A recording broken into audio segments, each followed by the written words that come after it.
This video is about what is NF2. So, a lot of you might have heard of NF2. A lot of you might not have heard of NF2. And NF2 is basically tumours that are non-cancerous that grow on the nervous system. Basically, in short, they're often usually just associated with like hearing loss and balance problems, but they can pretty much grow all over your body, on the spinal cord, on your brain. You can pretty much get them everywhere else too. Although with them being non-cancerous, they do bring a lot of similar problems. With them mostly being brain tumours or tumours with similar symptoms to cancer. Such as hearing loss, a lot of chronic pain. It can cause obviously blindness, deafness, facial palsy, vocal cord palsy, and a lot of other problems like heat loss, numbness in parts of your body. So there's kind of lot to go with it. So NF2 originates from America. The first person to be diagnosed with NF2 was an American man, and I can't quite know his name, but there you have it. NF2 affects 1 in 25 to 30,000 people. It is still known as a rare genetic disease, as they're still kind of understanding what it is, and they're actually willing to change the name because it's not quite fitting in with what they thought it was. NF2 was caused by a faulty gene. It is a genetic condition, but it's also like a spontaneous condition. You either get it through genetics or you'll be the face of your family with that faulty gene.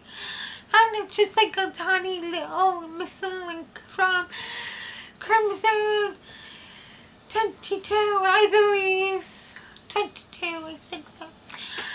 And basically that little chromosome being missing develops all these little tumours around your body, around your spinal cord, around your brain, your hair.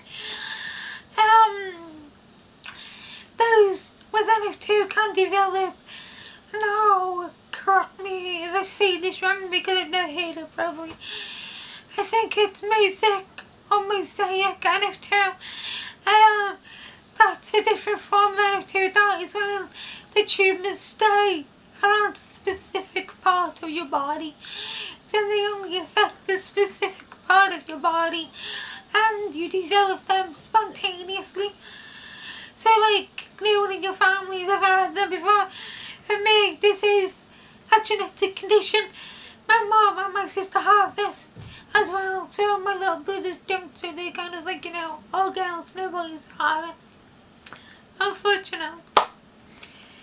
With mosaic NF2, the symptoms are usually a lot milder than those who were born with it with genetics from your mom or your dad. So,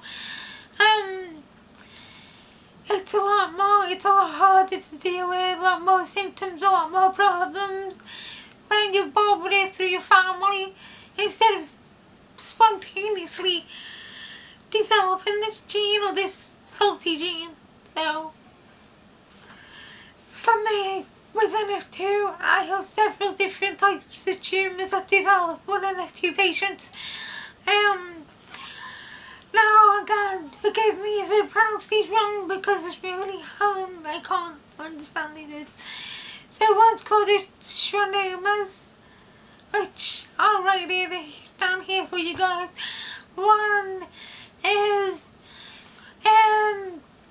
mechanomas. One is andronomas. And one is the acoustic neuromas, but that's now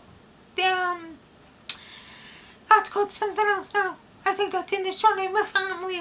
I think it's called vestibular It's a question I get asked a lot with NF2, and that's, can you have babies?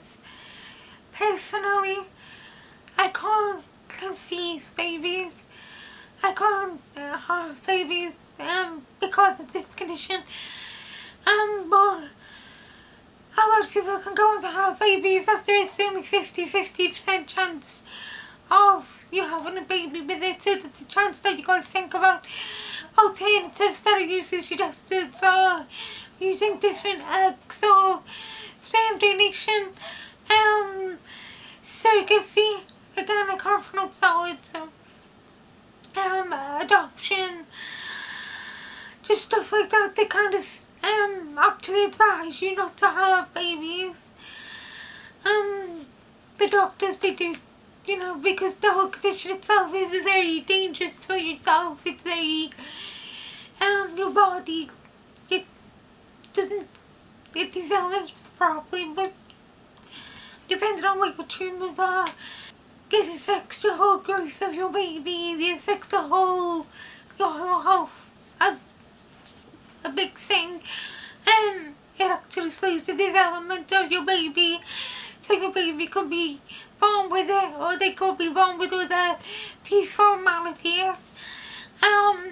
So your GPs and doctors genuinely recommend that you don't have babies, but they're always around that if you would like carry a baby, like you can find ways that you're able to carry your baby, but it might be from sperm or egg donation, so that they don't carry the NF2 gene. Others would be the treatments, so I'm on a fasting treatment, again I'll write that down there for you guys, and that also affects the growth of the fetus or the baby.